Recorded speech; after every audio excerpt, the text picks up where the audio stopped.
Howdy y'all, Los here. Welcome to another episode of Bonsai-YEAH. We're here in a backyard garden in northeast Austin, Texas. And it's a really awesome garden so far. So we're going to meet our new friend, Dashiell Collins. Come on, check it out. You ready? That's right. We're here in the backyard garden of Dashiell Collins. My man right here. Thank you for having us down. Hey, thanks. Pleasure meeting you. Pleasure to meet you too. Member of the Austin Bonsai Society as well. He invited us down to check out his gardenware, his bonsai, and we're super excited. So show us a little bit about your garden here, walk us through, and yeah, let's see what we got here. Sure. So I kind of have two sections. I have my main, or three sections, I guess. I have my main bench of everything that I feel like is, you know, in a pretty good spot design-wise, or you know, that I've gotten at least bonsai-looking pots. Yeah, some of these are kind of my older first bonsai. Some are kind of new to me. I repotted a bunch this week, or sorry, not this week, this year. Yeah, some are just kind of little experiments. Yeah, I can see here. What is this blue bonnet you got here? Yeah, so I'm trying to do a little blue bonnet field. It looks like it's working. I just have to water it a lot because it's a super shallow little pot. But yeah, I just got some moss and blue bonnet plants and some rocks to make a little landscape. Got a little forest here. What is this? So these are all Premna. So these were all cuttings off another little forest of shorter trees. I wanted to try to experiment making forests, and I just had some groups of cuttings that were doing pretty well, and I kind of mashed them together. That's excellent. And how did you handle the winter? What did you do to keep these all warm? This year, I pretty much put everything in the garage with one little grow light, and then I would leave the garage door open on sunny days so it would get, you know, some natural light. It worked out pretty well. Some things didn't make it. Some things did really well. Some stuff I left outside, like this big cedar. I'm sorry, not cedar. Cypress. Bald cypress forest. I left out all winter. I just figured if actual bald cypress trees can be out in the freezing winter and be okay, like this is already marked where I'm going to air layer off the tops. And then over here, this branch, like if you can kind of see where it comes up here and it like curls around, that was all just natural. So well, that has to be like that side of the composition so it can like loop you back up. So like eventually all that's going to be gone, and I can't decide if I want to do just like a straight chop or do like kind of a gin top so nothing keeps sprouting out. I think that might be the most practical option so that nothing keeps sprouting out from the top. Okay, let's take a look at some more here. What do you have your first bonsai? So I think this one in the top left here is what I would consider my first bonsai. There? Yeah, it's a lantana. I just pretty much dug it up off the side of the road. Awesome. So this is basically a root over rock. Because I think the second time I potted up, I noticed that at the base of this it kind of splits, and then there's a tube systems that come down, and there was this big root here. So I put some like pieces of quartz underneath it. Basically trying to do a root quartz. So hoping that will work out. Well, tell me about this juniper here. Yeah, so actually I won this at a raffle at Austin Bonsai. I got tickets to win a tree. So I won it. It was virtual, so I won it through the Slack channel. It was just in a, you know, just kind of like more like plastic nursery, like round nursery pot. I think it was potted more like at like this angle. And it's a procumbens juniper. It's got a lot of mature foliage. Yeah, so it's got this very like kind of springy, not springy, long, shaggy, but like very full foliage which I like. It's pretty much gotten out of most of juvenile foliage. So this was great because I got to get like a piece of material that already had a really fantastic shape to it that I didn't have to create, and then I just got to basically fine tune it and continue it. So I turned it over, tried to get that pretty classic S shape, made a few big cuts, and this is like its second wiring. I did a bigger wiring with a lot of the other branches and everything. Took that off when it was starting to bite, and most of that's healed up, I think. Yeah.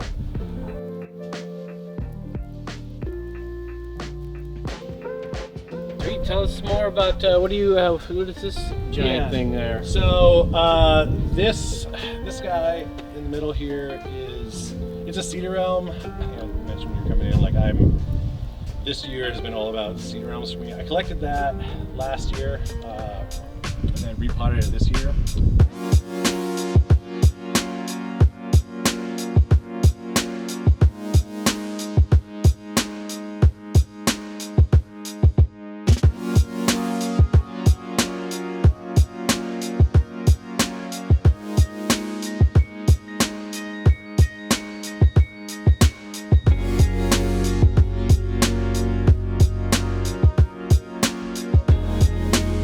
I like this little workspace and this nice juniper here. Thanks. This little guy, this is like nursery material. I'm actually gonna start a new Christmas tradition and basically go buy like a conifer and make it into like a Christmas tree. This is a little cedar elm, I guess grove forest. I actually dug this up all as one thing. So these were all growing in the ground together, and they were all kind of about this high. Oh, okay. And I saw it, I'm like, oh, that is basically a ready-made forest growing right here. So I just kind of strategically dug it so it all came up together. Cut, just did the normal kind of savage root work. But again, it came up with an awesome little radial root base that had basically ground layered, and then I just kind of cut off the tap roots.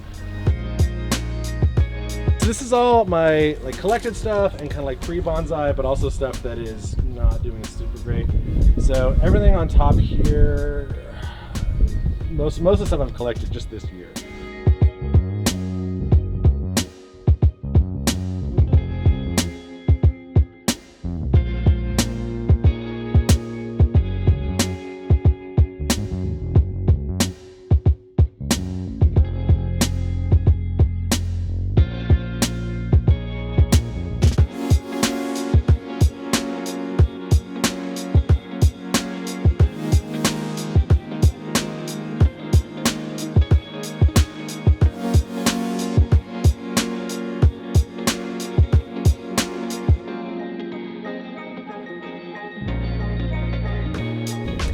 Talk about this little thing. Yeah, this is one of my favorite native trees in Texas, the Texas mountain laurel. And when they're established, and you ever look at them, they're naturally just awesome so cool. trees. This I picked up at just a nursery down in Wimberley. We were down there for like a day trip for my birthday. And I was like, let's go to the nursery and get something. I was like, oh, let me get this. This will be a good future long-term material because it has this nice kind of curve to it. I saw this really cool like root spread that I figured could be, good one day. Yeah.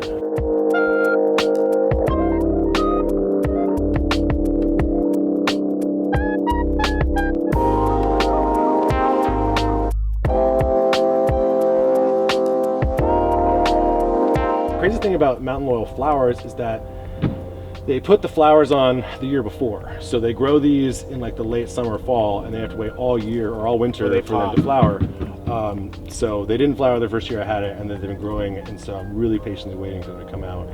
I'm just waiting for it to flower. It's starting up here, and then once it's done flowering, I'm gonna repot it, probably prune it. I've been thinking a lot about like what I want the overall shape to be. It's way too tall and not like very, it doesn't have a very good presentation. What do you have here? I think it's an ash.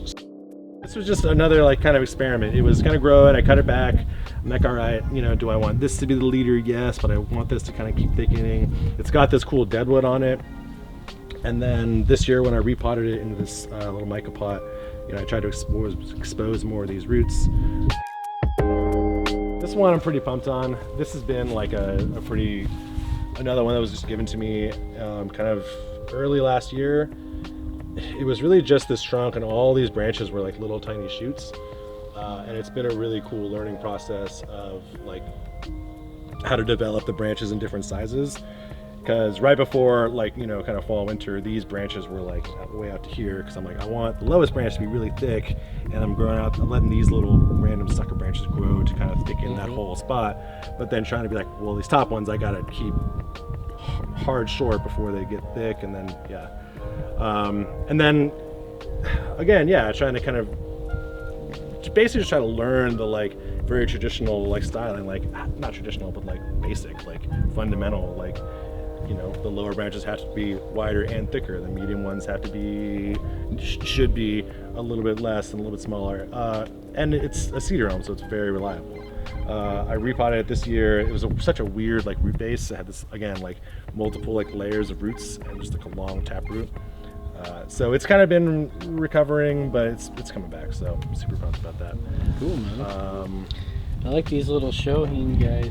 Yeah, me too. I think this is another thing I've been trying to do a little bit more of like trying to do the whole range of sizes, because it's all new to me. It's all super fun. It's all kind of experimental for me. So why not try it all? And I mean, some of these this was just another little cedar elm I dug up when I was digging up bigger ones. This was a clearance section at Lowe's, a little Texas sage. I mean, it was, you know, a big weird plant. Cut off a bunch of stuff. Kind of very much like, you know, Nigel Saunders style. Like, here's a nursery plant. Cut it back to a basic shape, thinking like, okay, it'll be a broom in the future. Gotta leave some stuff on to let it back bud, and it'll make a nice little rounded thing someday. Exactly right. As long as it stays. This is a little oak so I have an oak tree in the front yard. It's shot up or a lot of little seedlings popped up from just the acorns dropping. So I dug that up. You know, it has this cool little twist in it. It was in a little pot, it fell off and shattered. I was like, no, I gotta repot, but also, oh, it's doing so good in here. So I was talking about that, like, forest is all cuttings. These were all other Premna cuttings that a friend gave, and I made into a little forest. And then you see these just grow and grow and grow. Yeah. I literally cut these off, put them in a jar of water outside on the bench. After a few weeks, they just grow roots. Put it in a pot together, they grow. Yeah, Roland gave me a bunch of cuttings, and those things were just like weeds. Right? They're awesome. And I have a bunch more little pots, and I want to take out some of these and put them. I thought this was going to make a nice little forest, but it's just too congested. It just doesn't. I'm not really as happy with that idea as like I would be if they were potted individually, and I could still make cuttings from them.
Dash, thanks for having us at your garden. It was a pleasure meeting you.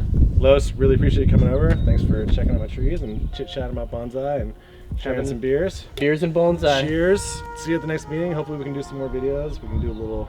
Yeah, we'll ask you out and maybe you can do a demo for us. I love it, love it. That'd be See you in great. the studio. Cool. We'll see you guys next time.